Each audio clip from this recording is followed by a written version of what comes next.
No sé si... Ahí ya está grabando. genial. Buenísimo. ¿Se ve la pantalla? Vamos a tratar de subir acá. Y no lo voy a poner en presentación porque tal vez eh, vaya y venga un poco con las diapos y para no perderme me parece que si me dicen que se ve bien así, lo dejamos así. Sí, se ve bien. ¿Se ve bien? Buenísimo.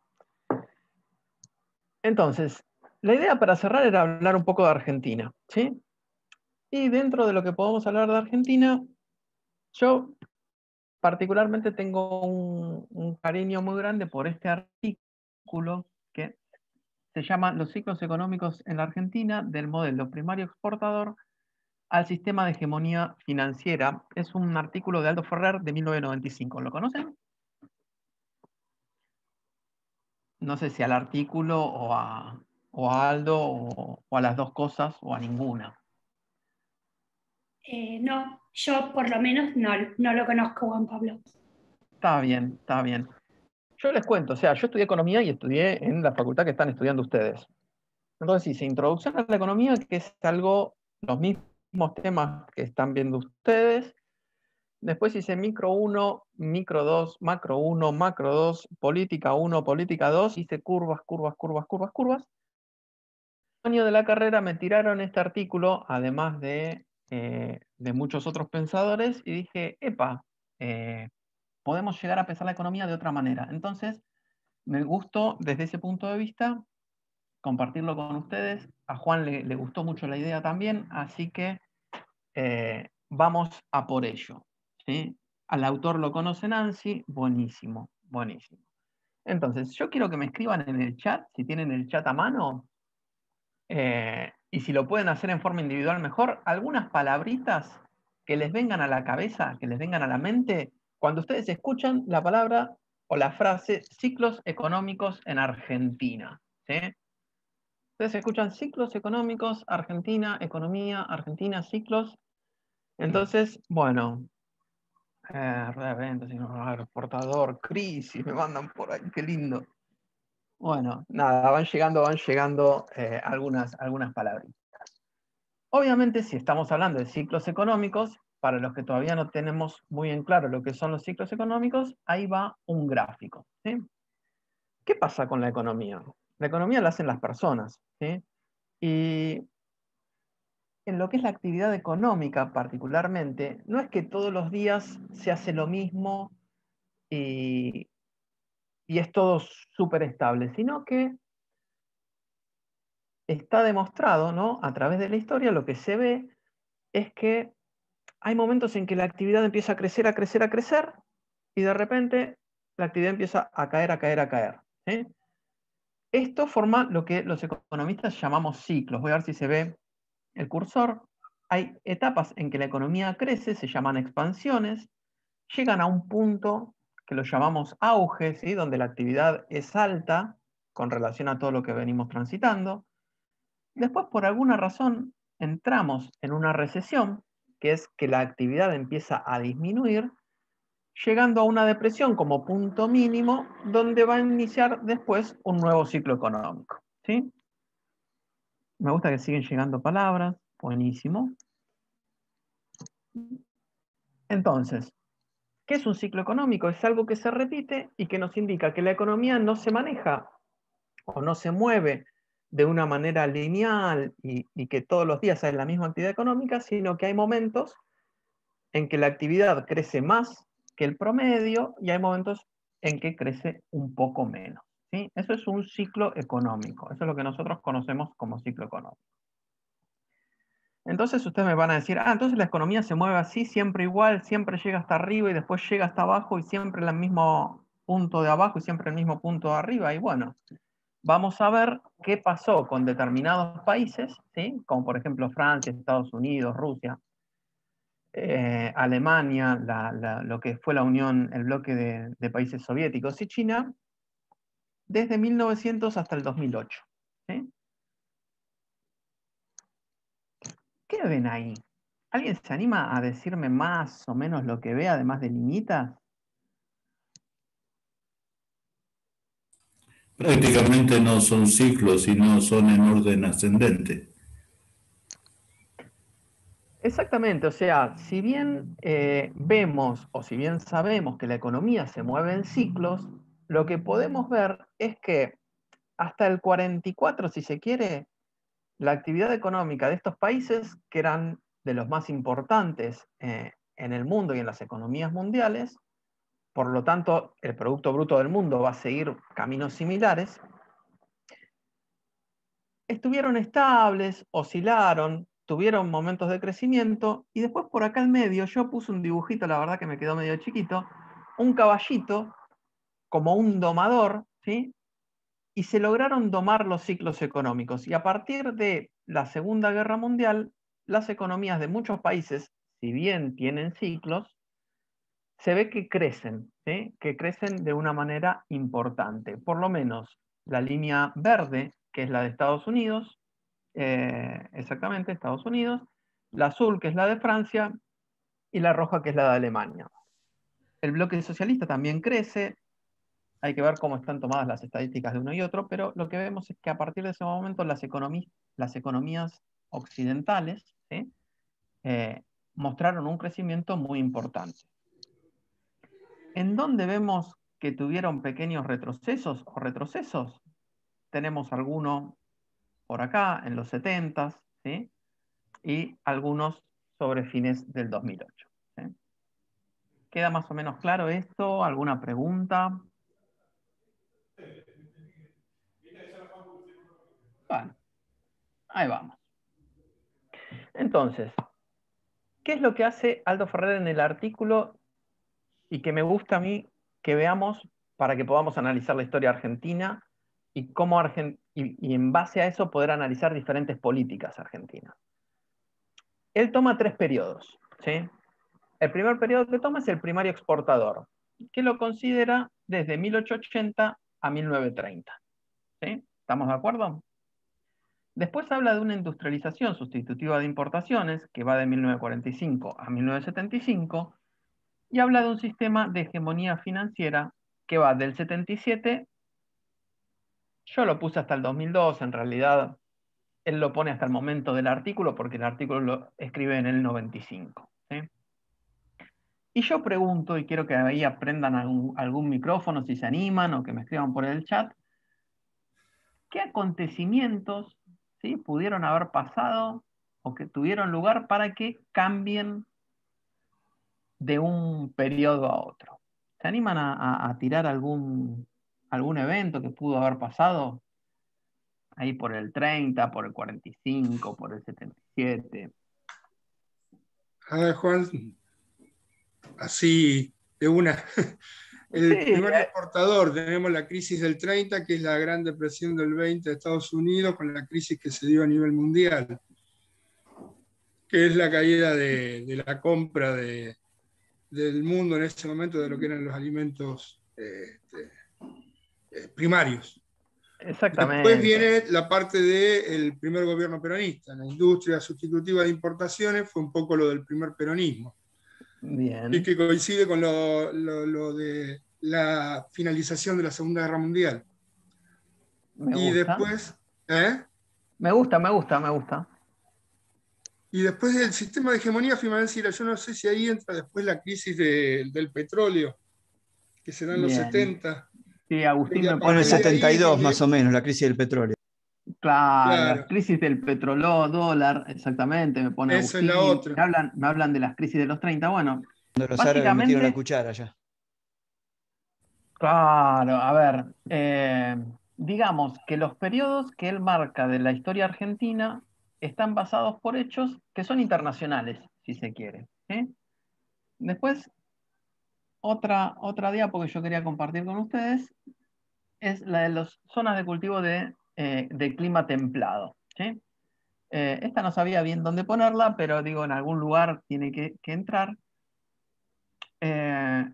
para mostrar que en el mundo hay 2 zonas, una en el norte, ¿sí? Por acá arriba, todo lo que es Estados Unidos, Europa, algunos lugares de la Mesopotamia y demás, y en la zona sur, abajo de África, en Argentina, en Australia, ¿sí? hay algunos lugarcitos que son verdes. ¿Los ven en el mapa? Sí. Bien, esos lugarcitos donde son verdes son donde está o es apto todos los climas. Vamos por partes.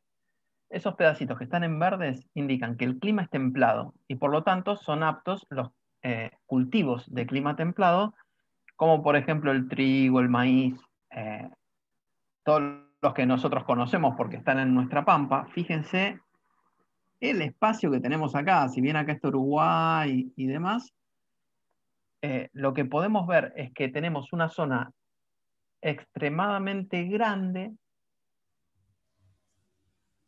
que es apta para cultivos y además coincide con llanura, donde es fácil poner ferrocarriles y demás, y obviamente ese es uno de los puntos fuertes que tenemos en la economía argentina. Entonces, de alguna manera había que mostrarlo, ¿sí? Nosotros tenemos una cantidad de tierra que no es común, que no tienen todos los países, y que genera ese campo, ¿sí? Que es el que históricamente nos ha dado las divisas, ¿sí? En ese campo se cultivan cosas que es comida para todo el mundo, ¿sí? Entonces, volvamos al artículo y vayamos. ¿Preguntas hasta acá? ¿Sí? Bueno, entonces volvamos al artículo y pensemos en los 3 periodos y vamos a ver cuáles eran las características históricas de cada uno de esos periodos. ¿Sí? ¿Me siguen? Bien. En el primario exportador, que era de 1880 a 1930, en el mundo tenemos esto que vemos acá en este dibujito. ¿Qué vemos en el dibujito? Y exportación de productos de materia prima e importación de productos manufacturados. Exactamente. Esto de la vaca. Vendemos el cuero, compramos la bota. Vendemos el cuero, compramos la bota, ¿sí? En ese periodo, ¿qué es lo que pasa en el mundo? Está la revolución Nosotros, industrial. claro, tenemos una primera revolución industrial donde aparecen los barcos a vapor, donde aparecen los ferrocarriles. Una revolución industrial impulsada básicamente por Inglaterra, ¿sí?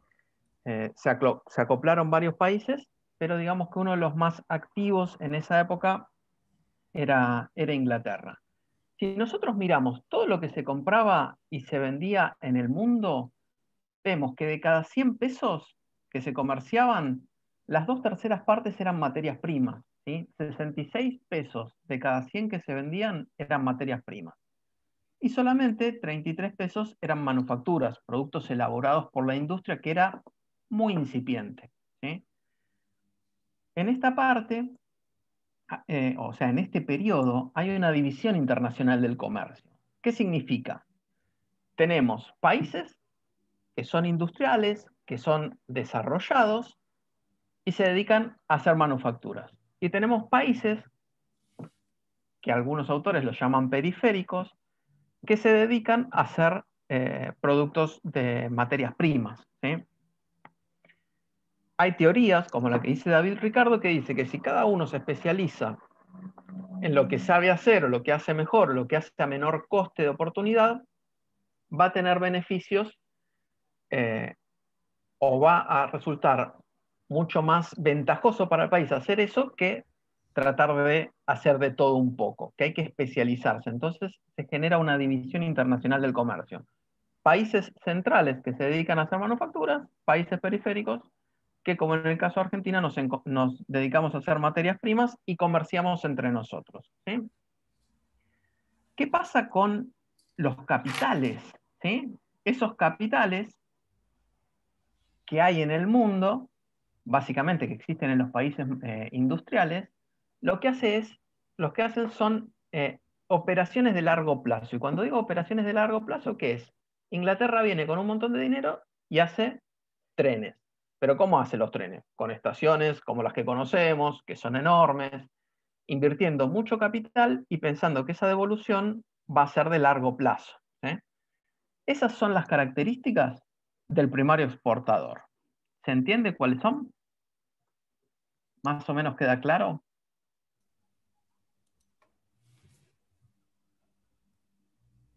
Sí, sí, sí. Calculo que sí. Sí, me dicen por ahí. Sí, bueno, entonces tenemos...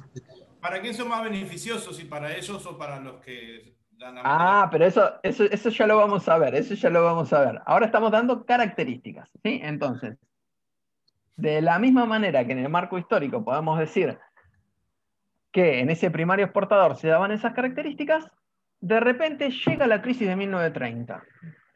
Terrible crisis en Estados Unidos, principalmente en la bolsa, caen los activos, caen el valor de las acciones, cierran empresas.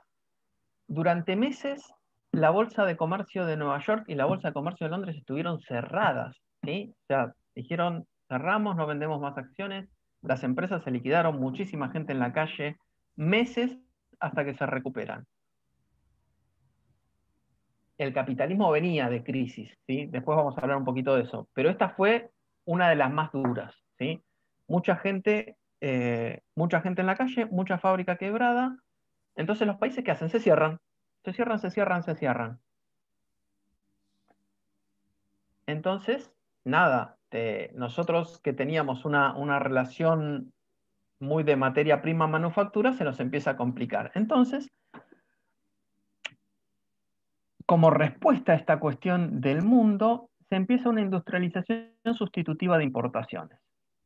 ¿Qué significa? Que como nosotros importábamos muchos bienes manufacturados y ya el resto del mundo, por la crisis, por la Segunda Guerra Mundial o por diferentes cuestiones, ya no nos puede proveer, desde la nación o desde adentro del país se empiezan a producir.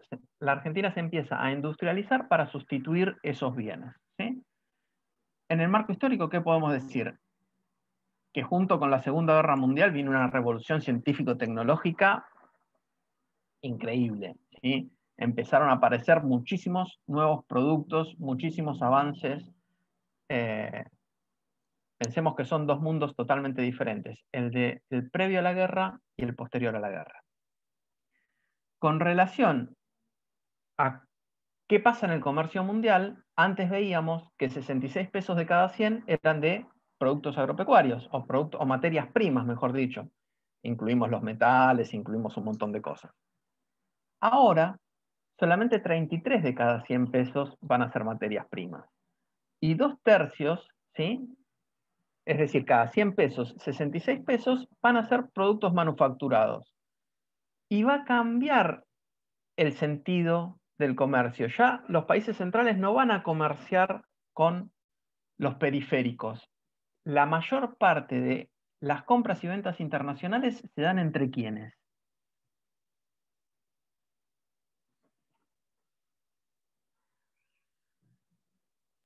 Entre ellos. Entre los países ellos. centrales. Entre países centrales. Es un comercio que los autores llaman centro-centro. ¿Por qué llaman centro-centro? Porque son países industrializados que se venden unos a otros productos manufacturados, ¿sí? En toda esta etapa, ¿sí? Que estamos hablando desde la posguerra, desde 1945 hasta 1975 aproximadamente, hay políticas absolutamente intervencionistas, es decir, el Estado empieza a estar presente y empieza a actuar en todas las funciones que estuvimos viendo la última clase. ¿Se acuerdan? Empiezan a desarrollar, calculo que se acuerdan, sobre todo los que sacaron. Regulador. Exactamente, ¿sí? Además de ser regulador, ¿sí? Tiene un papel muy importante en lo que es la distribución, ¿sí? Y en proveer bienes y servicios a la comunidad, ¿sí? Y siempre está atento a lo que es la demanda agregada, ¿sí? Fíjense que después de la Guerra Mundial, en los índices que habíamos visto, todos los índices se van para arriba, ¿sí? O sea, todos los índices, todo el nivel de Producto Bruto crece. ¿Por qué crece el Producto Bruto? Porque los estados están atentos a que la demanda no caiga, ¿sí? Por lo menos en los países centrales, ¿sí? Entonces se empieza a vivir una época que es llamada la época dorada del capitalismo, donde grandes masas de gente, como creo nunca en la historia, pasan a tener un nivel de vida relativamente bueno, ¿sí? Esto estaba acompañado, además de la participación del Estado, con controles de cambio, ¿sí? Todas las monedas, por lo menos las más importantes, las europeas, están atadas al valor del dólar. Y el dólar, a su vez, está respaldado por el oro que hay en la Reserva Federal de Estados Unidos, ¿sí? Si yo iba durante esta época, desde posguerra hasta los 70, con una determinada cantidad de dólares, e iba a la Reserva Federal, me daban el oro que correspondía a esa cantidad. Es decir, las monedas estaban respaldadas en oro. Y había un control de cambio entre las diferentes divisas. Y por otro lado, los capitales de corto plazo fueron ganando importancia, ¿sí? Antes, los capitales se movían o hacían inversiones de muy largo plazo. En este periodo empiezan a aparecer capitales de corto plazo, ¿sí? Que hacen y ponen el dinero en bonos de los diferentes gobiernos, ¿sí? Buscan rentabilidades más cortas. También aparecen empresas transnacionales, ¿sí? Empresas generalmente norteamericanas o europeas que empiezan a poner filiales, ¿sí? En diferentes países. Es como una nueva tendencia, ¿sí? De empresas que cada vez van creciendo más. ¿Dudas hasta acá? La Coca-Cola sería uno de los primeros ejemplos, ¿no? La Coca-Cola, las empresas de autos, ¿sí? Hay muchas empresas de autos que se instalan en Córdoba. Hay muchas empresas que empiezan a producir, ¿sí? Empresas de renombre, ¿sí? Básicamente norteamericanas, que empiezan a producir sus bienes no solo en el centro, en los países centro, sino que empiezan a producir también en países hasta entonces periféricos, ¿sí? Por ahí Agustín me había dicho que en el 73 hubo una crisis del petróleo. ¿Saben lo que fue la crisis del petróleo? Los petrodólares me nombra por ahí.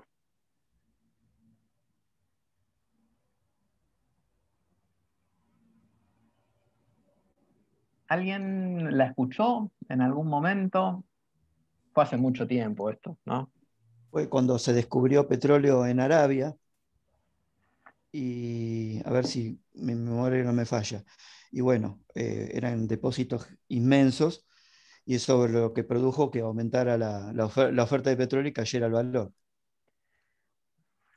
Claro, porque el que comienza a manejar el precio del petróleo pasa a ser Arabia y no Estados Unidos, ¿no? Claro, se crea la OPEP ahí.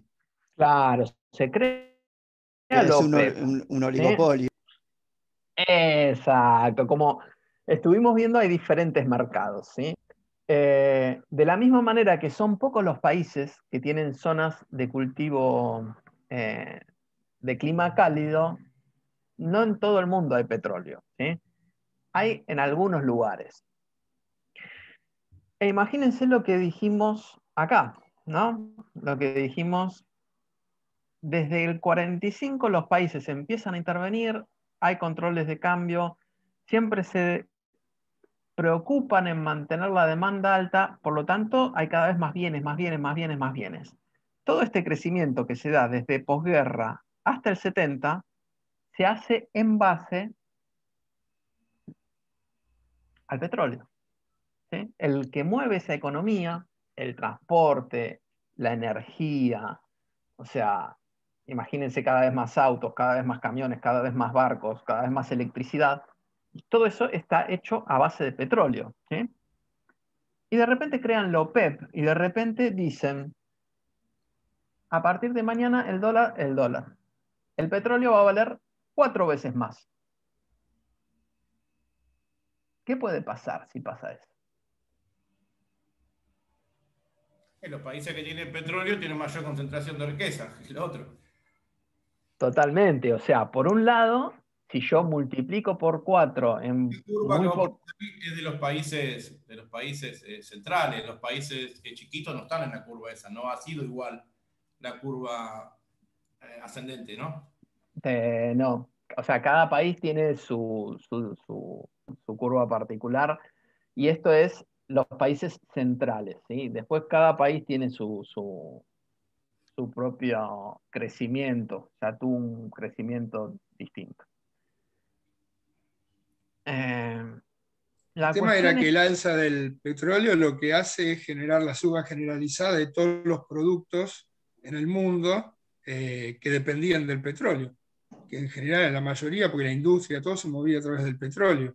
que son todos, Entonces, claro, exactamente, son todos, o sea, porque todos necesitan energía, todos los productos necesitan transportarse, y el petróleo era la base de todo eso. Entonces, por un lado, como bien dijeron, los países que tenían el recurso petróleo empiezan a tener una renta extraordinaria, les empiezan a entrar dólares, porque empiezan a exportar ese producto a un valor mucho más caro. Entonces empiezan a generar una acumulación de capital. Por otro lado, carecen. Entonces, si los productos se encarecen, tratemos de recordar lo que aprendimos hace unas clases. ¿Qué pasa si los productos se encarecen? El poder adquisitivo de la gente es menor. Y si el poder adquisitivo de la gente es menor y pueden comprar menos bienes, si hablamos en ciclo, empezamos a tener una recesión, ¿sí? La actividad económica cae. Pero por primera vez en la historia, la actividad económica cae y los precios suben. Entonces, por primera vez en la historia, nos encontramos en una estanflación, que es una actividad económica que cae y unos precios que suben, ¿sí? Este hecho es tan fuerte que genera un cambio en el periodo. Ya va a desaparecer en Argentina la industrialización por sustitución de importaciones y vamos a entrar en un sistema de hegemonía financiera. ¿Por qué? Porque estos países que tuvieron muchos dólares los depositan en bancos generalmente europeos, llamados petrodólares, y esos dólares, que ahora son muchos, generan dos cuestiones importantes. La primera, que cambia todo a nivel mundial, es que Estados Unidos va a decir, no respaldamos más nuestros dólares en oro. ¿Qué les parece que puede pasar ahí? le empezaron a dar a la maquinita. Llegaron a patrón dólar. Ya está. Si no tenemos la necesidad de tener respaldado en dólares, y a su vez tenemos la moneda que es comercio mundial, simplemente con aumentar la oferta monetaria, con emitir más billetes, podemos solucionar algunas cosas. Eso también generó que haya más dinero en todo el mundo y eso genera los movimientos de dinero a nivel internacional y los países periféricos, muchos países periféricos, empiezan a tomar deuda en dólares, ¿sí? Entonces, ¿cuáles son las características de esta hegemonía financiera internacional? Tenemos que el comercio internacional sigue creciendo muy rápido y crece más que la producción. Es decir, si en un año producimos bienes por 100 pesos y al año siguiente producimos bienes por 102 pesos, crece un 2%, el comercio internacional, las exportaciones y exportaciones, crecen más que ese 2%. Y eso es una tendencia mundial que se está dando desde aquella época, ¿no? El comercio principalmente se da entre países centrales, ¿sí? Con carácter intraindustrial e incluso intrafirma, ¿sí? Los países, las filiales que están en la periferia, importan y exportan bienes dentro de la misma firma, ¿sí? Por eso pongo fábricas en todo el mundo con pequeñas fábricas y el comercio ya no se da entre un país que hacía las botas y otro país que tenía el cuero, sino se da dentro de las mismas firmas que están desparramadas por todo el mundo, un mundo en el que los dólares están por todos lados, ¿sí? Las plazas financieras se integran, ¿sí? La compra de dólares, la compra de divisas entre las libras todavía no existía en el euro, ¿no? Entre las libras y los dólares y las pesetas y demás, están integradas y se pueden hacer operaciones las 24 horas, los 7 días de la semana, ¿sí? Y las operaciones ahora empiezan a ser totalmente especulativas. Ni largo plazo ni corto plazo. Son de muy breve plazo y son especulativas. Cuando pasa todo eso, tenemos que los países van a necesitar hacer ajustes sin precedentes cada vez que tengan que enfrentarse a una crisis de divisas, ¿sí? No sé si me siguieron. Más o menos, un poquito.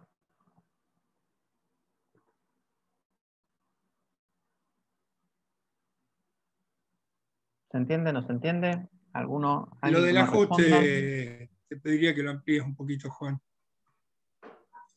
Bien. Posiblemente lo podamos repetir un poquito más adelante el tema del ajuste, si les parece. Pero quería que básicamente queden claras que tenemos 3 periodos con 3 características totalmente diferentes. ¿Sí? ¿Se entiende eso? Entonces, ¿qué es lo que hace Argentina en esos 3 periodos? ¿Sí? En un primer momento, en un periodo exportador, Argentina tenía una posición de apertura, ¿sí? Entonces, quienes gobernaban, que básicamente eran los dueños de la tierra, les venía muy bien todo este contexto de división internacional del trabajo y exportaban todo lo que podían de sus producciones y se importaban las manufacturas, ¿sí? En esta época, de cada 100 pesos de bienes que se producían, 25, es decir, una cuarta parte de ese PBI, se dedicaba al comercio exterior. Y el 50% de las manufacturas que había en el país y de los bienes de inversión, entiéndase trenes, frigoríficos y consumos de las clases altas, ¿sí? Fíjense que en esta época se hacían las casas, por ejemplo, en Mar del Plata y se traía todo importado, ¿eh? Se armaban las casas con productos de Francia, de Inglaterra, o sea, el 50% de los bienes manufacturados que disponía la gente y de los bienes de inversión, todo era extranjero. Obviamente, tenemos la crisis del 30, los países centrales se cierran, empezamos a industrializarnos nosotros y ya la posición argentina, las políticas que se podían tomar en Argentina fueron totalmente diferentes. Entonces, cayeron las exportaciones, cayeron las importaciones, se empezó a distribuir, a industrializar, pero si bien empezamos a producir diferentes tipos de bienes, ¿sí? Los bienes se diversificaron, la participación argentina en el comercio mundial fue bastante pobre, ¿sí? No se exportaban muchos de los bienes que se hacían en Argentina. Y pasamos de un 50% de bienes extranjeros en nuestras manufacturas y bienes de inversión a solamente un 10% de ellos. En la hegemonía financiera, la situación fue similar, ¿sí? Se mantuvieron bajas las exportaciones en el PBI, concentradas básicamente en productos primarios, pero a diferencia del sistema anterior, acá ¿qué pasó? Nos abrimos de vuelta al mundo, ¿sí? No sé si eso es bueno o es malo, o ya sé que si es bueno o es malo, pero lo que vamos a decir es que nos abrimos de vuelta al mundo. ¿Por qué? Porque el mundo necesitaba que nos abriéramos. Había muchos dólares dando vueltas, necesitaban a alguien que tome préstamos en dólares, y aquí vinieron, y aquí nosotros estuvimos dispuestos a tomarlo. Las importaciones crecieron en varios momentos, sobre todo en aquellos momentos en que por diversos motivos, más que nada internacionales, entraron dólares, ya sea por toma de deuda o por privatizaciones. Y a lo que yo quería llegar básicamente era esto, la cuestión del ciclo económico, ¿sí? ¿Por qué es importante tener en cuenta el ciclo económico? ¿Por qué? Porque nosotros tenemos que pensar qué es lo que hace que la economía crezca, qué es lo que hace que la economía decaiga, ¿sí? Entonces, ¿qué es lo que hace que la economía argentina crezca? Bueno, tenemos que contextualizarlo en cada uno de los periodos. Porque en diferentes periodos tenemos diferentes causas de crecimiento y diferentes causas de recesión. ¿Sí? ¿Hasta ahí más o menos me siguen? ¿Sí? Más o menos. Bueno, entonces, en el primer exportador, todo dependía del volumen y precio de las exportaciones. ¿Sí? De ahí viene esa concepción de que con una buena cosecha nos salvamos. ¿Sí?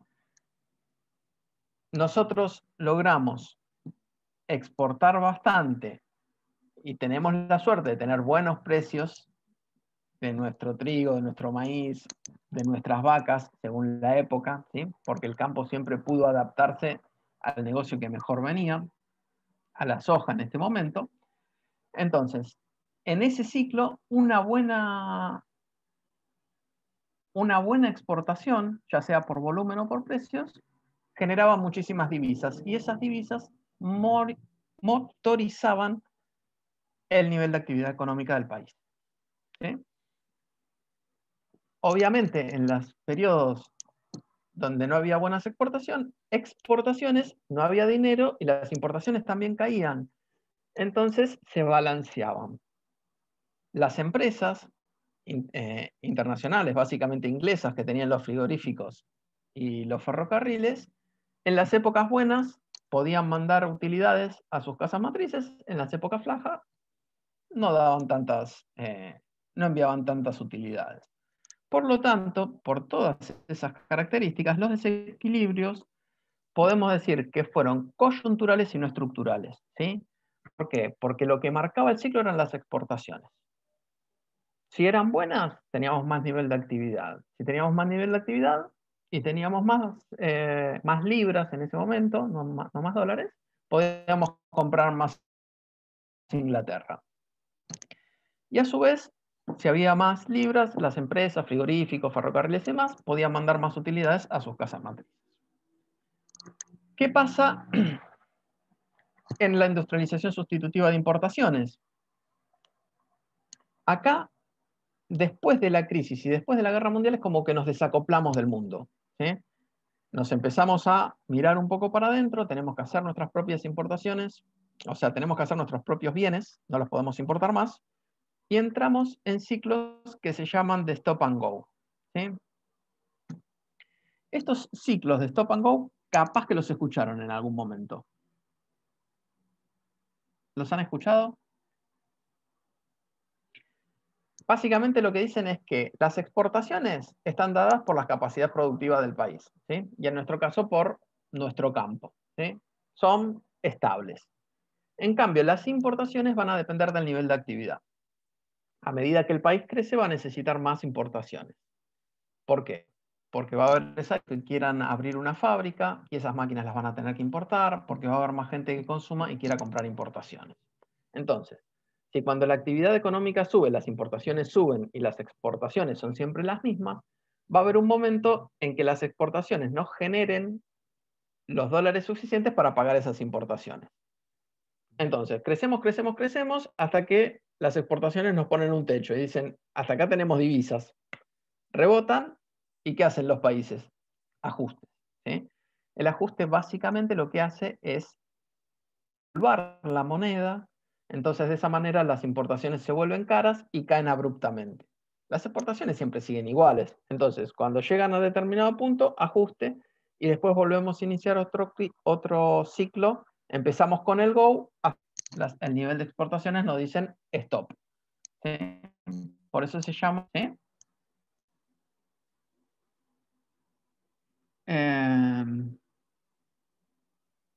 Básicamente. Entonces, en el largo plazo, ¿sí? Ese nivel de exportaciones que teníamos y esa incapacidad de hacer más exportaciones fueron una restricción para el crecimiento económico y para el empleo. En este mundo donde el centro-centro ya empezaba a copar las características. ¿Sí? ¿Qué pasó en el sistema de hegemonía financiera? Había dólares por todos lados. Había dólares por todos lados y los capitales se empiezan a mover. Y a su vez hay toda una revolución en la informática que permiten integrar las plazas y los movimientos se vuelven netamente especulativos. Entonces acá ya no importan tanto nuestras exportaciones. A partir del 73, lo que importa es hacia dónde van los capitales internacionales. ¿Sí? ¿Qué es lo que atrae los capitales internacionales? Tasas de interés altas. ¿Sí? Entonces, hubo periodos, desde el 73 para acá, donde nos endeudamos muchísimo. ¿Sí?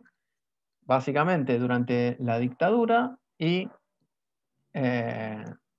volvimos a tomar compromisos importantes en los 90 y obviamente también contrajimos bastante deuda en el último gobierno del 2015 al 2019. Entonces, durante todos esos gobiernos se contrajo mucha deuda porque el país se abría y esa deuda después hay que pagarla y esa deuda, ¿sí? El nivel de deuda, como dice el artículo, cumple un rol sin precedentes porque los servicios de la misma, cuando hay que pagar los intereses, constituyen el eje sobre el que gira la política económica. ¿Sí? Entonces, vamos a tratar de explicar esto. Si nosotros tomamos una deuda por $100, esa deuda va a haber que pagarla. ¿Sí? O más que la deuda, también los intereses. Y pregunta acá para que contesten ustedes. Si nosotros tomamos deuda, ¿cómo hacemos después para pagarla? ¿O de dónde sale el dinero para pagar una deuda?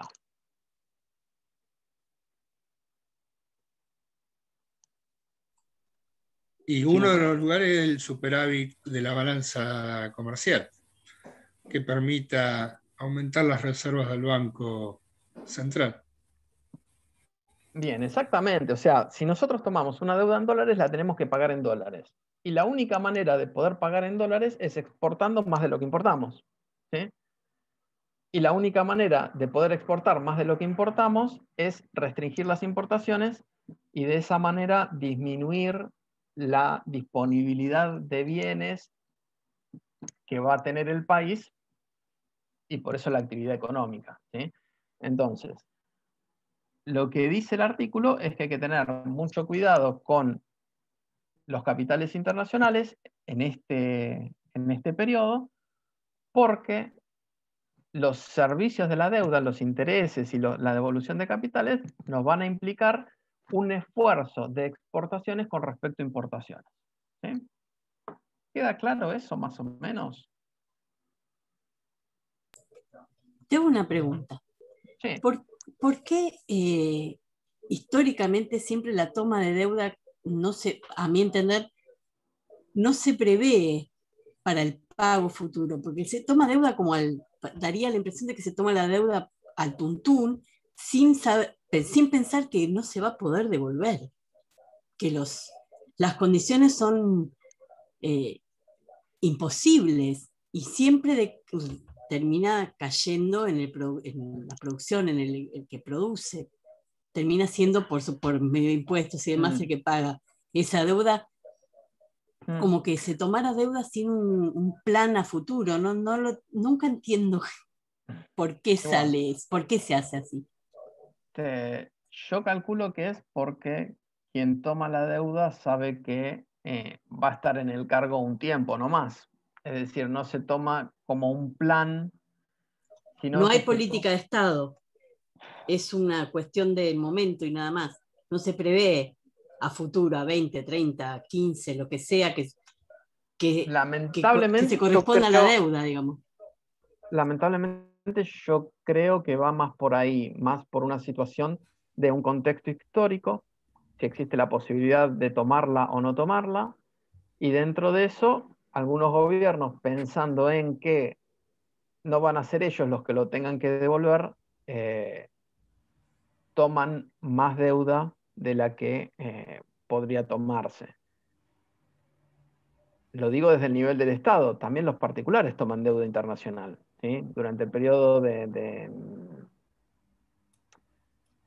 todo el proceso militar que va del 76 al 83 que asume Alfonsín, pero en los primeros años principalmente se toman mucha deuda los particulares, ¿sí?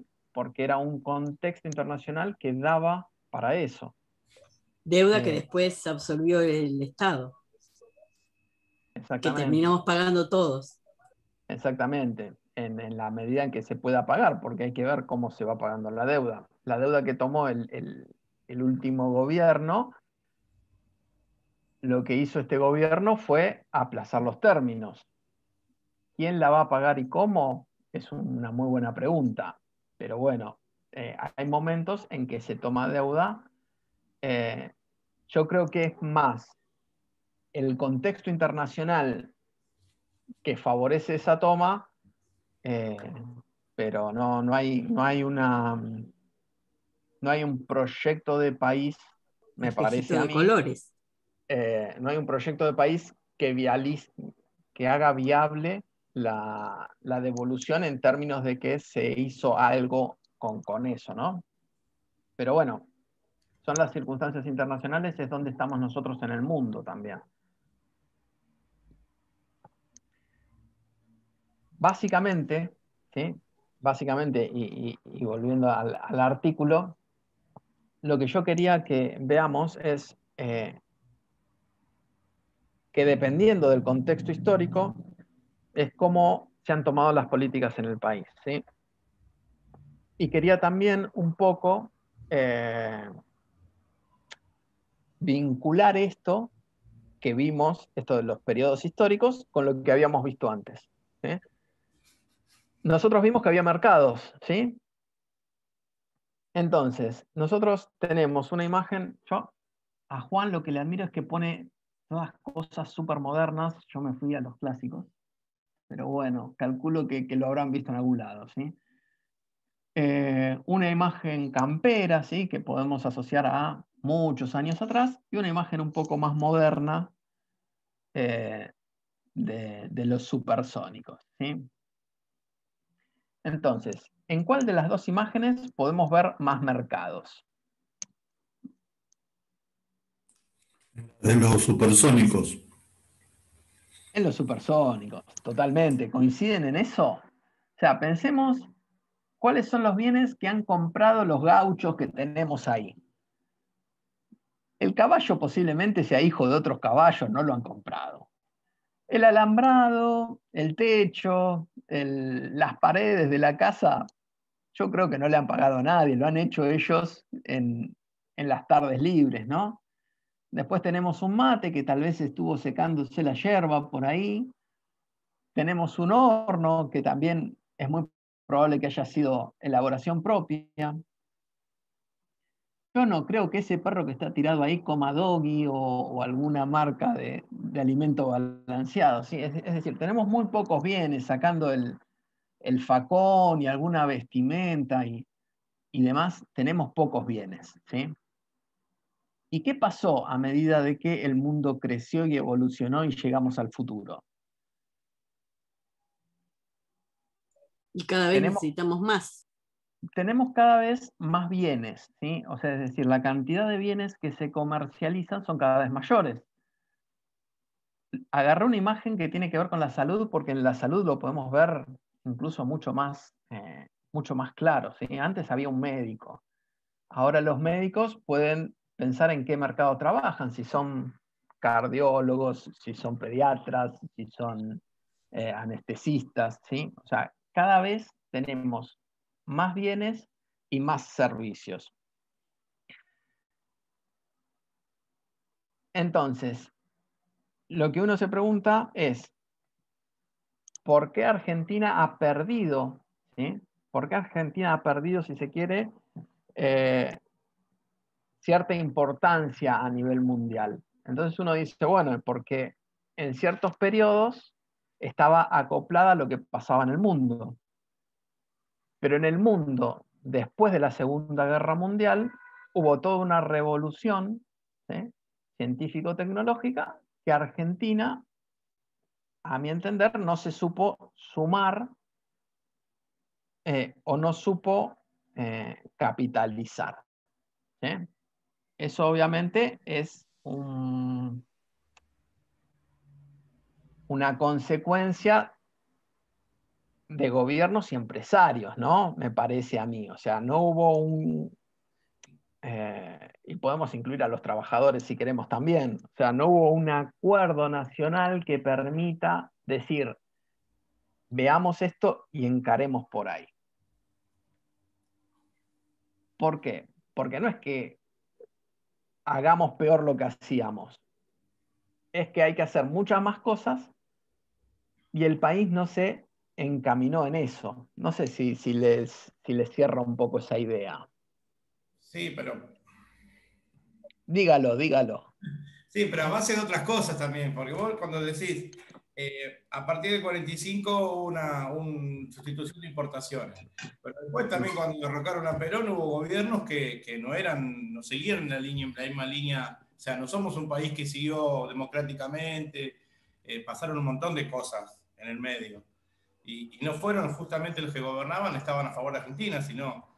Yo creo que también la política de Estados Unidos, de los países grandes, son de intervencionismo. Lo que vos decías, cuando ponían las empresas en los países, se llevan recursos naturales y se llevan la plata también. Entonces, eso afecta también. El capitalismo, al ampliarse a todo el mundo después de la Segunda Guerra Mundial, produjo todo ese tipo de cosas. Entonces, no es un país con deuda externa. Nosotros ahora, por ejemplo, por más que nos quieramos encaminar con una deuda a 100 años, es muy difícil poder tomar tus decisiones y encaminarte libremente como hacer las cosas bien. Creo que pasa por ahí también, ¿no? Obviamente hay un montón de matices que en este ratito no vamos a colaborar, a cerrar en todas, y obviamente estamos hablando de periodos grandes donde hubo muchos matices dentro de cada uno de los periodos, ¿no? Eso es innegable. Pero bueno, a mí lo que me parece fabuloso de este artículo es ver que la economía argentina no es solamente la economía argentina, es la economía argentina dentro de un mundo. Y es dentro de un mundo que va cambiando. Entonces, si el mundo va cambiando, nosotros tenemos que ver qué hacemos para tratar de aprovecharlo de la mejor manera posible, ¿no? Creo que va por ahí. Entonces, por un lado, queríamos hablar un poquito de lo que es Argentina. Y por otro lado, queríamos hablar un poquito de lo que son los pensadores o algunas ideas de lo que fue o sea, la economía nace en 1776, ¿no? Y ha tenido diferentes ideas, no todos piensan igual, y queríamos mostrar un poquitito, ¿sí? Si el tiempo nos da, para que conozcamos que no solamente son las curvas que vimos nosotros, sino que hay algunas otras ideas, ¿sí?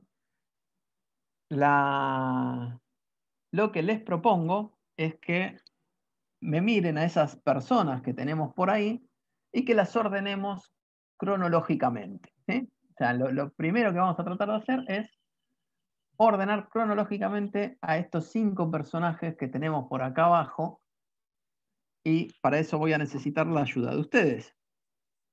¿Cuál les parece que es el más antiguo? Adam Smith. Pará, que me está diciendo Adam Smith y yo no sé cuál es Adam Smith. El del centro. Exacto. ¿El tercero? Sí. Tercero. Le busqué una foto, porque tiene una foto muy famosa, una imagen muy famosa en blanco y negro, que está más de perfil y no sale tan favorecido. Entonces, bueno, le busqué esta que está un poquito mejor. Coincidimos. Ese peinado en los años 70 no va, así que tuve que deducir que era el más viejo. Muy bien. Ese es el primero de los personajes que vamos a charlar ahora. El segundo cronológicamente, ¿quién Karl sería? Marx. ¿Y quién es Karl Marx? El segundo. El segundo. Vamos con el segundo. Muy bien. ¿Y el tercero quién sería? Jean Peter. El primero. Por acá me dicen el primero. Escucho a alguien más. ¿Quién Creo que puede es ser el Keynes. tercero? Me parece No que sé quién es Schumper, no sé quién es. Jean Peter. Ese es el que me mata, pero no lo conozco a Jean Peter. El que no tiene colores. De estos dos, ¿con cuál me quedo? Obviamente que por la foto con ese que tenés marcado. Con este está. Bien. Y después de estos dos, ¿a quién pongo primero? Cuarto. Lo agarro a Keynes, ahí vamos. Uy, ya lo dejé. Exacto. Ahí. Y me queda este. Y me por acá. quedó Ferrer el último. Entonces, nombres. Me dijeron que el primero se llamaba. Smith. Adam Smith. Lo tengo a Adam Smith por acá. Después seguía. Carlitos. Lo ponemos a Marx. Carlitos. Muy bien. Después lo tenemos a Joseph. ¿Quién es? Ajá. Lo tenemos por acá. Keynes. Lo tenemos por acá. Y este lo tenemos por acá, que lo pusimos porque es el del artículo, para que veamos quién escribió todo esto. Entonces, ¿quién habló de la lucha entre capitalistas y proletarios? Charlie. Karl Marx. Muy bien. ¿Quién habló de los ciclos económicos y del emprendedor? O mejor saco este de acá porque me está molestando. ¿Quién habló de la mano invisible? Keynes. Adam Smith. No, Me Keynes. dijeron Keynes, Adam Smith. Ay, yo lo voy a dejar por acá. ¿Sí? Sí. Después tenemos política fiscal expansiva. Me parece que era Schumpeter. No sé, Schumpeter no sé.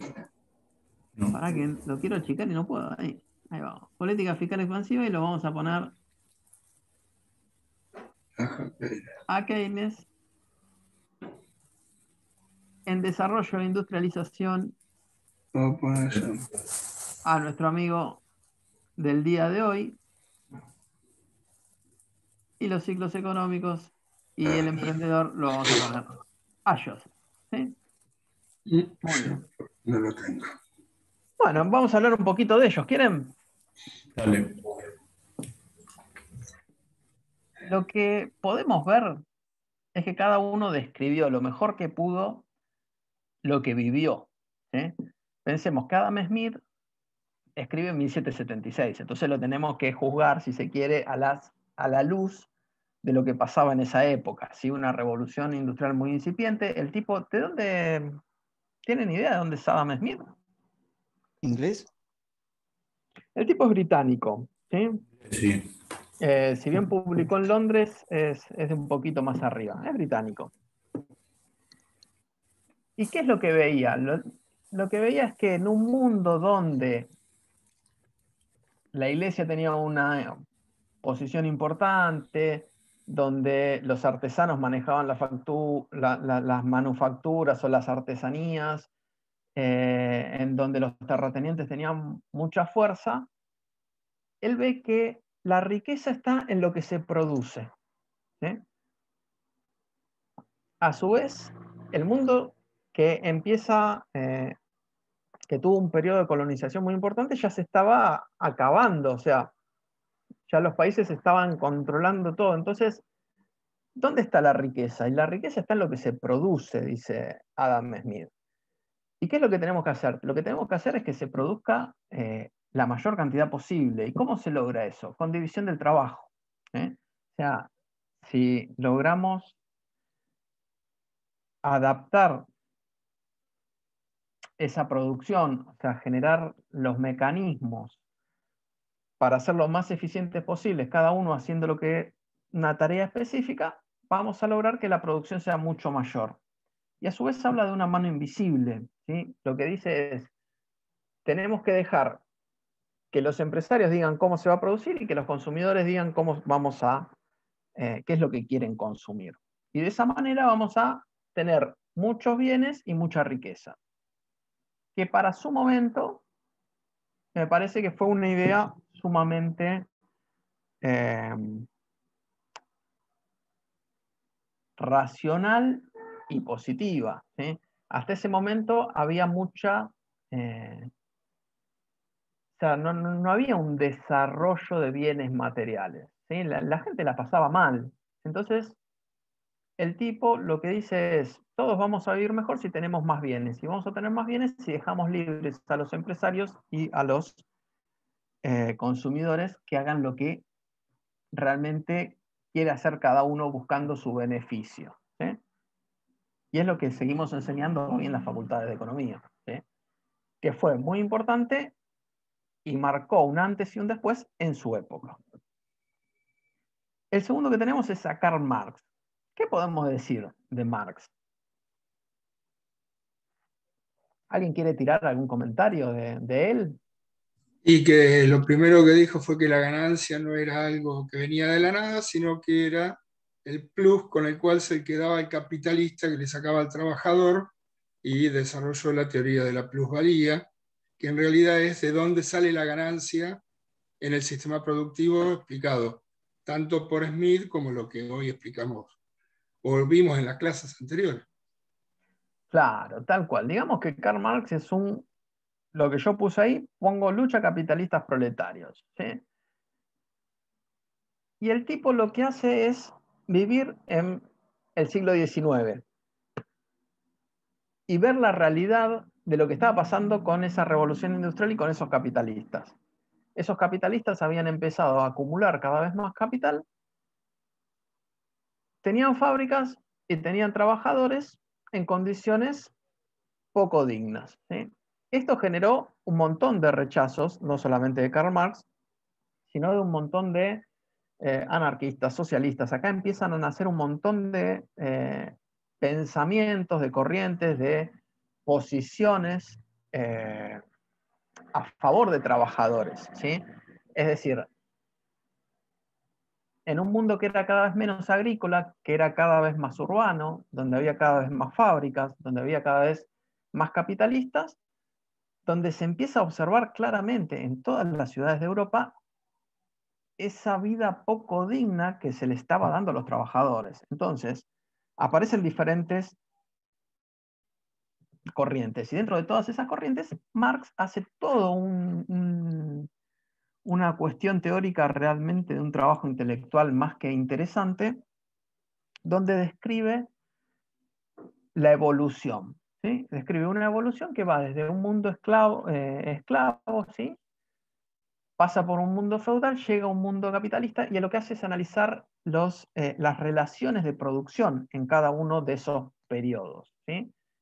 Tiene, al igual que hoy vimos con Ferrer, una visión histórica, ¿sí? Entonces, hace una evolución histórica y dice, bueno, hoy tenemos un mundo capitalista donde hay capitalistas, dueños de los medios de producción, y hay proletarios que trabajan para estos capitalistas, y estos proletarios la verdad que la están pasando bastante mal, y la pasan bastante mal, porque como dijo Sergio recién, generan riqueza, pero esa riqueza, en vez de llevársela en salarios, se la llevan los capitalistas en forma de plusvalía, ¿sí?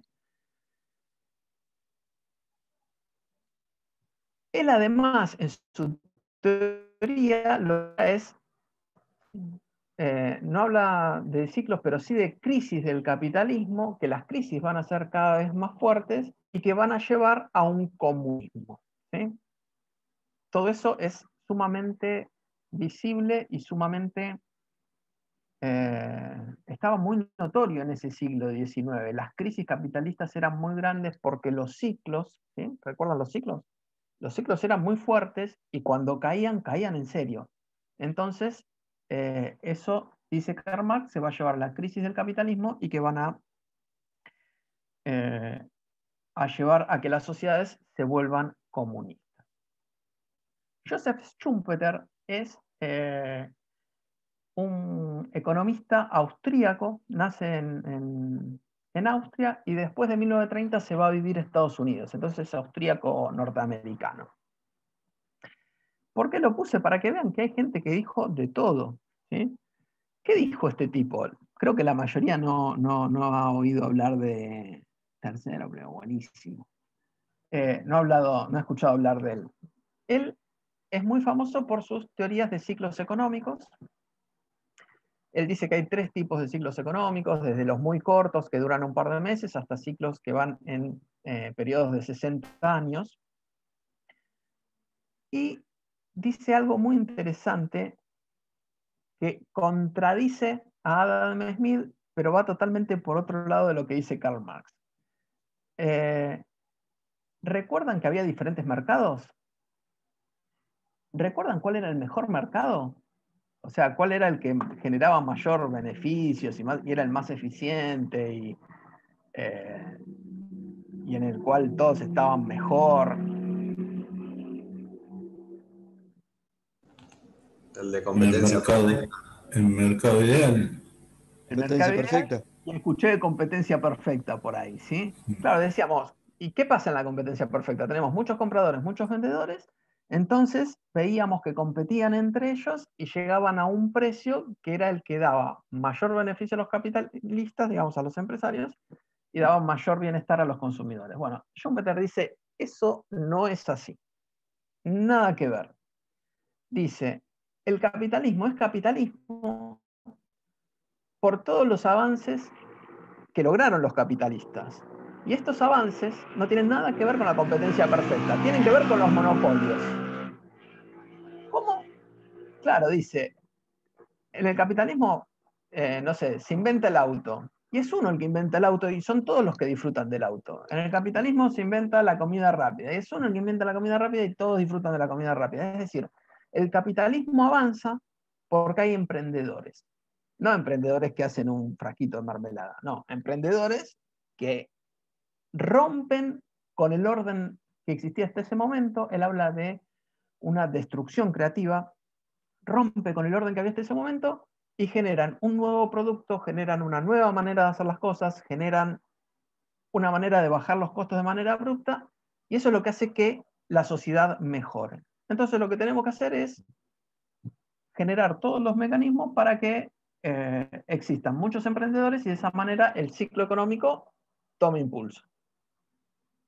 Polémico. Al menos polémico, ¿no?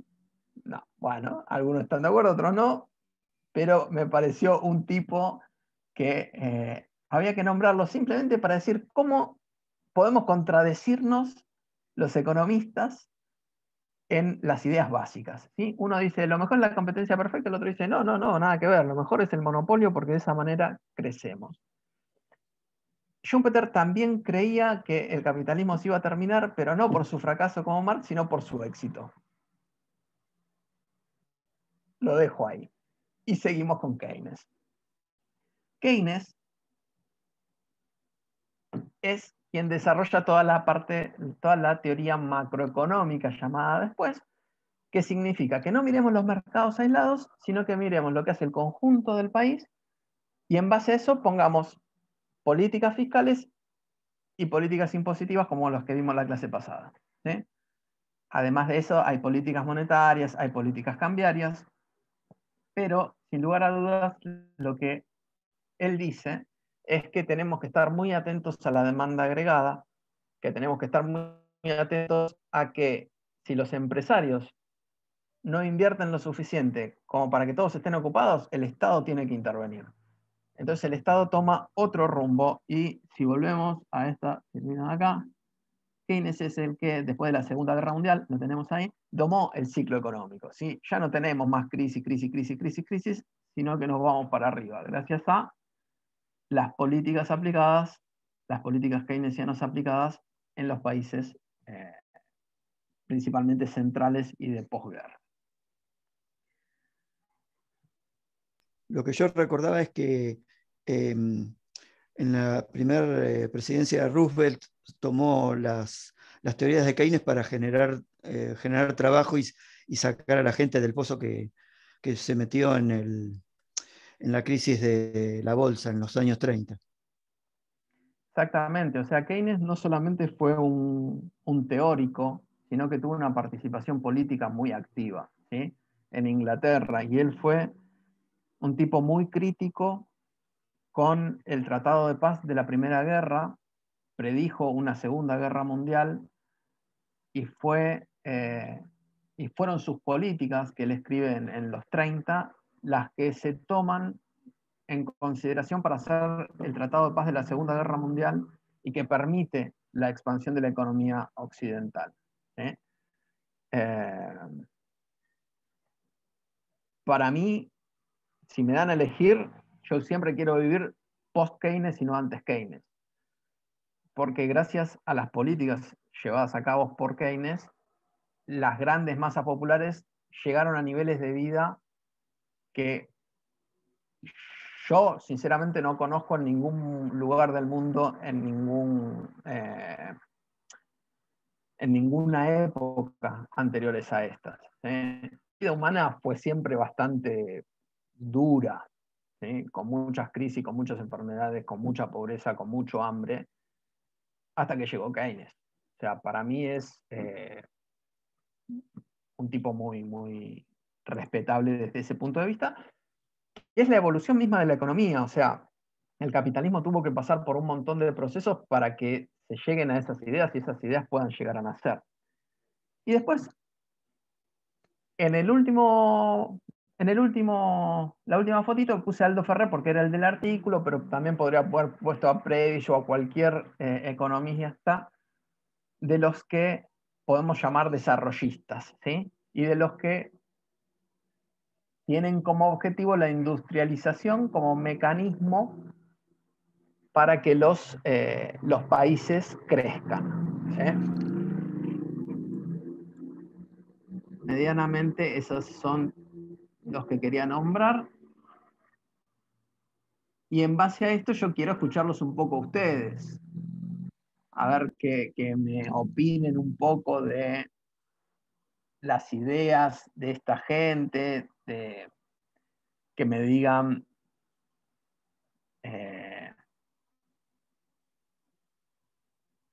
qué les parecen, A ver, yo estoy acá, mientras estoy diciendo, le estoy mirando las caritas a ustedes. Ahí, entonces veo que sí, que algunos se me ríen, otros están serios, muy serios. Otros ni siquiera ponen la cámara, está bien. Lo que Pero pasa es bueno, que no quiero seguir hablando porque si no parece que hablo yo solo. Pero bueno, está yo bien. voy a dar mi opinión porque yo Dale. creo que nadie demostró más bien que Carlos Marx lo que era el capitalismo, las miserias y la injusticia que lleva intrínsecamente el capitalismo, y que a pesar de las mejoras que sin duda se vivieron a través de políticas como la de Keynes, va a ser imposible, si uno piensa en un mundo en el cual no quiere ver gente sufriendo a causa de un sistema económico que es excluyente para poder sobrevivir en sí mismo, el capitalismo es ese sistema y habría que cambiarlo. No digo que hay que decir lo que decía Carlos Marx allá en el manifiesto comunista ni en el Capital, pero digo, hay que buscar un sistema que sea distinto, donde la explotación no sea la base del sistema. Y eso es lo que demostró Carlos Marx. Por eso es que yo me gustaría cambiar este sistema y no hacerle parches, porque en esos parches siempre hay gente que pierde. Y a mí me gustaría que nadie pierda. Pero bueno, es un debate que excede lo económico y pasa mucho más por lo político. Bien, bien. No sé si alguien quiere hacer algún otro aporte también con respecto a esto.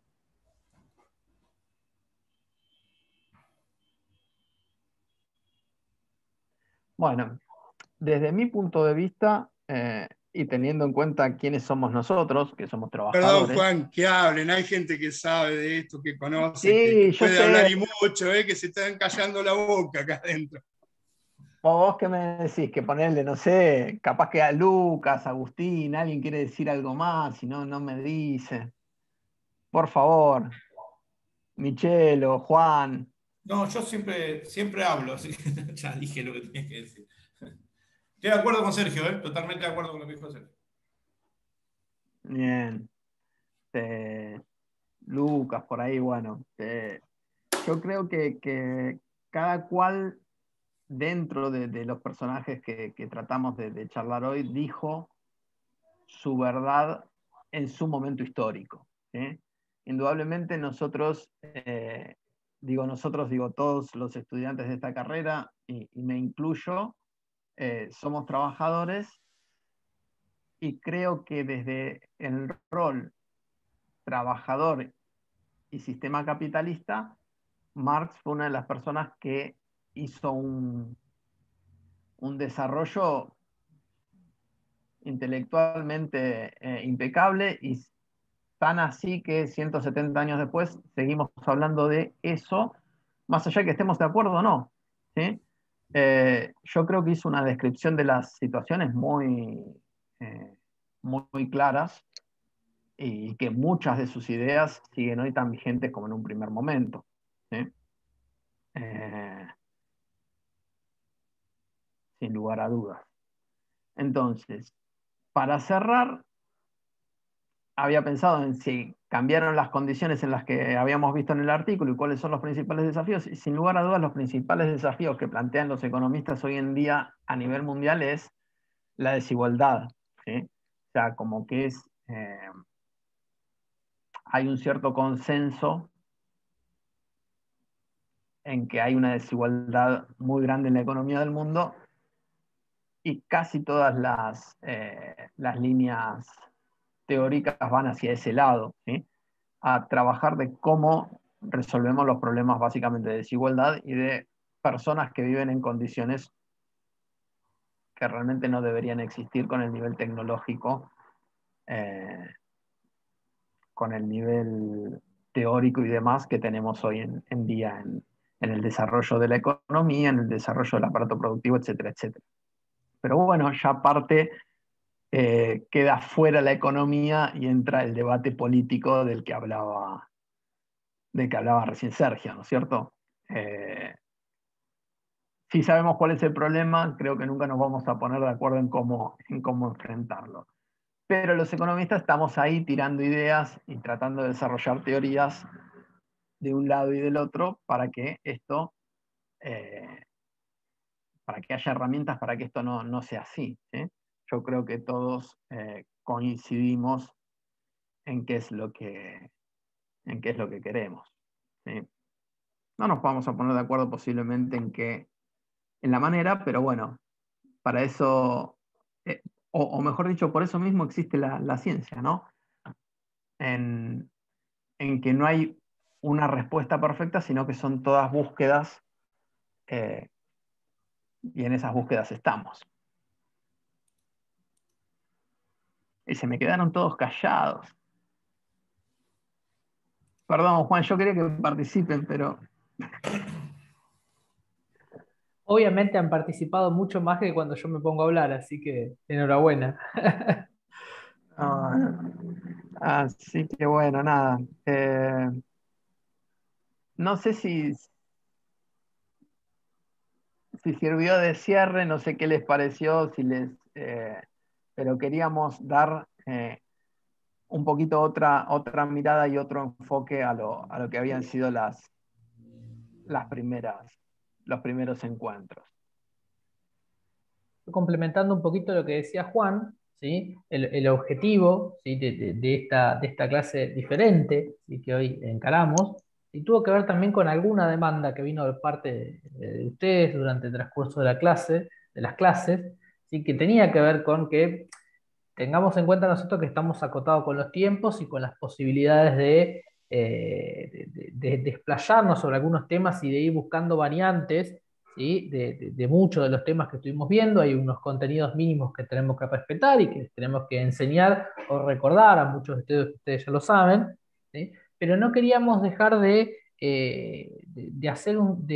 pasar al otro bloque de la materia, que encima son dos materias en una, básicamente, haciendo solo una mera exposición y sin dejar lo más importante de todo esto, que tiene que ver con la reflexión, ¿sí? Que es lo que estuvimos trabajando hoy, y es con lo último que nos quedamos, con la última idea, con las preguntas, ¿sí? Que eso es lo más importante.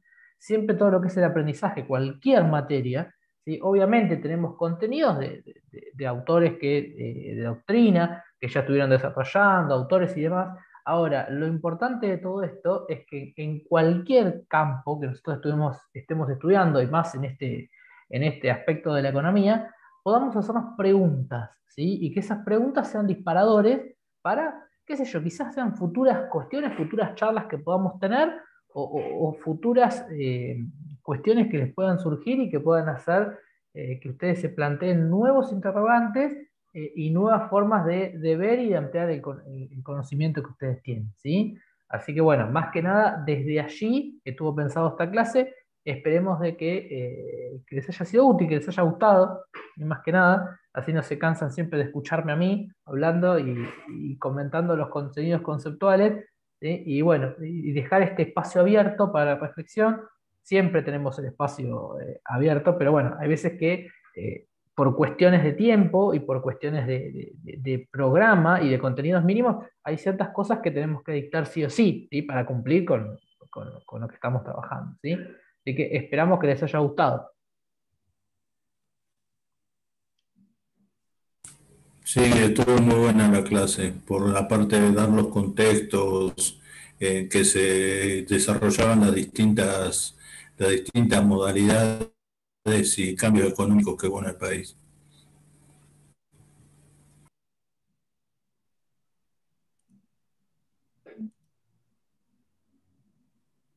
Bárbaro. Bueno, por mi parte, para hacer un cierre de lo que es esta primera parte de la materia, ¿sí? Si bien vamos a tener el recuperatorio el martes que viene, para aquellos que lo necesitan o que así lo deseen, ¿sí? Quería aclararles algunas cosas. Primero, ahora que lo vi a Juan Puertas, ¿sí? Vos nos habías pedido, Juan, el libro Economía para el 99%, ¿sí? Que fue cuando te conectaste, que a mí se me cortó la clase pasada y bueno, y demás. Bueno, en el mosaico de la unidad 1, ¿sí? Ahí lo tenés colgado, ¿sí? Para que lo puedas bajar si es que lo querés. Y si alguno de los otros, de alguno de ustedes también lo quiere, está puesto el libro completo, ¿sí? Juan nos planteaba que le había gustado mucho el capítulo que habíamos puesto, ¿sí? Para la unidad 3, y nos pidió la posibilidad si teníamos acceso al libro, y como lo teníamos descargado como ebook, como PDF, pusimos el link en el mosaico de la unidad 1, ¿sí? Porque sí, es todo el libro completo. Muchas gracias. No, por favor, ahí está. Y bueno, y como siempre, esperemos que hayan quedado los temas más o menos cerrados, ¿sí? Obviamente esto da para muchísimo más, tengan en cuenta que estas son nociones elementales, como bien le decía Juan al principio de cuando empezó a charlarles sobre los temas. Les decía, yo cursé introducción a la economía, micro 1, micro 2, y nos nombró un montón de materias, bueno, donde siempre vamos desarrollando todas estas cuestiones. Estas son nociones elementales que después son disparadores a desarrollar más adelante, ¿sí? Esperemos que como nociones les hayan quedado claras, y bueno, le damos el cierre a la actividad con este enfoque que quisimos hacer en esta clase, así de manera diferente. Les he mandado por foro recién, ahí en Novedades Generales, cómo seguimos, lo que charlamos básicamente, cómo seguimos de acá en más de las próximas clases, que el recuperatorio es el martes que viene, que el otro día es feriado, el otro martes, y que el 1 de junio retomamos con la parte de contabilidad, ¿sí? Obviamente estamos a disposición para lo que necesiten, y por mi parte, no más que eso. Entonces, Juan, si querés agregar algo más. No, nada, muchas gracias por la atención. Que estamos a disposición para todos aquellos que quieran presentarse en el recuperatorio por los diferentes medios que tenemos, cualquier consulta. Y si no, bueno, aprovechar estos días que quedan por delante, que son más bien como un agarrar fuerzas para después, cuando nos toque la parte de conta, poder darle con todo. Juan, una última pregunta. Los que quieran participar del examen solamente con entrar al cuestionario ya está, o hay que anotarse previamente. No. Es simplemente entrar al cuestionario, pero sí tengan cuidado que el que entra al cuestionario lo haga con la intención de desarrollar el examen. Porque Claro. Si me entran al cuestionario para mirar y veo qué hago, el intento va a quedar registrado y ahí le tengo que cambiar la nota, ¿sí? Está. Pero sí, accediendo va a estar el cuestionario habilitado de la misma manera que estuvo para el parcial, ¿sí? Va a ser la misma modalidad. Genial. Misma modalidad, misma dificultad, ¿sí? No va a ser de mayor dificultad ni nada por el estilo. Así que evalúenlo tranquilo. Los que tienen ya buena nota, quédense tranquilos que ya están encaminados. Y aquellos sí me interesan más los que habían desaprobado y quizás los que tengan 4 que quieran levantar la nota. Pero también, como les dije, tengan en cuenta que la segunda parte, también la evaluación va a ser una actividad grupal, ¿sí? Así que trabajenlo tranquilo. Decidan lo que les sea más conveniente, ¿sí? Bueno, gente, si no hay ninguna otra consulta, damos por finalizado. Ahora después le subimos la clase, igual la subimos a la tarde, ¿sí? Saludos. Gracias. Gracias. Gracias, Juan, Muchas gracias por la clase, muy por la buena. exposición. Gracias. Gracias. Adiós.